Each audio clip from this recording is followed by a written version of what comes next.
Well, it's late August, and so we know what that means. We have Saints fever and Tigers fever in the air. Everybody's anticipating football season, and our teams, home teams, look like they could fare pretty well this year. Got good rankings, and I like football. I enjoy watching these athletes, the things that the human body is capable of doing when well trained and disciplined and strengthened, able to do some amazing things. So it's a joy to watch. And I enjoy that, but I'm really a baseball man at heart. And I was asked this evening to pinch hit. Wasn't my turn in the batting order to speak, but last week I got the call. I got called up and asked to speak with you this evening about apostolic action. And let's just consider that for a little while. One thing I like about baseball is that we have, for the past few years anyway, for a while now, we've had some of the better college baseball players here in our area at LSU. And one thing about it is it takes a whole lot of patience for these guys that aspire to being in the big leagues.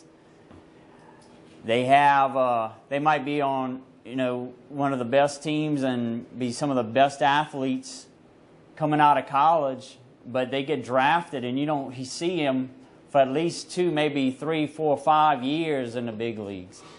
All the time they have to go through the minors, learning a whole new level of ball. The perseverance that takes, having to believe in ourselves and themselves. Patience.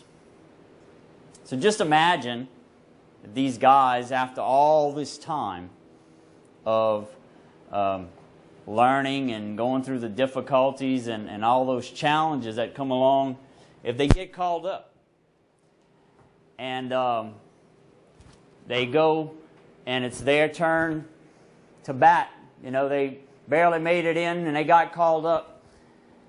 And the coach manager looks over at him and says, "Pinch hit." And he says, "Yes, sir." And he gets up to bat. And he just stands there with the bat on his shoulder. Shoot. Strike 1.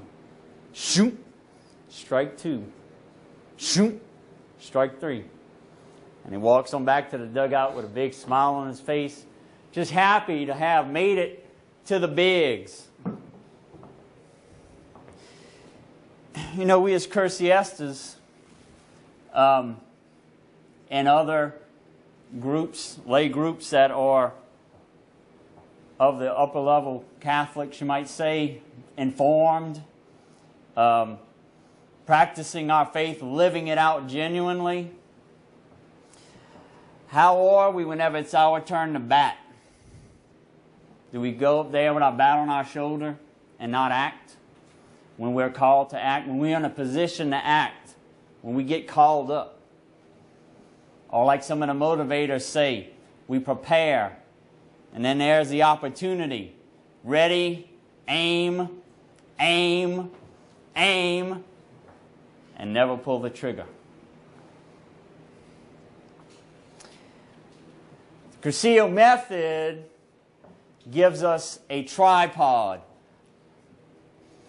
Not a bipod or a unipod, a tripod. Prayer, study, and action. We should be on fire for the faith. We should be swinging for the fences whenever it's our turn at the plate. If we look at the political climate, the man who currently occupies arguably the most powerful political position on earth in the White House, political position, has set himself at odds with the Holy Roman Catholic Church, is challenging us. We need to be prepared to swing. I don't know if I have this theologically correct, so Father can help me with that if I'm off, but this is just my own working understanding of the way this all works. Prayer, study, and action. It seems as though the prayer and the study is really our practice or our preparation for our action. And we're not at our ultimate fulfillment, our ultimate culmination in all this activity as a Christian, as a lay Christian, lay Catholic, until we're actually acting and doing. And understand, our ultimate end is with God. So when we're in the Mass, we are there with God physically. And that's going to be our ultimate end. It's a foretaste of heaven. But then what happens at the end? Ite missa est. The Mass is ended. Let us go in peace. We are sent out.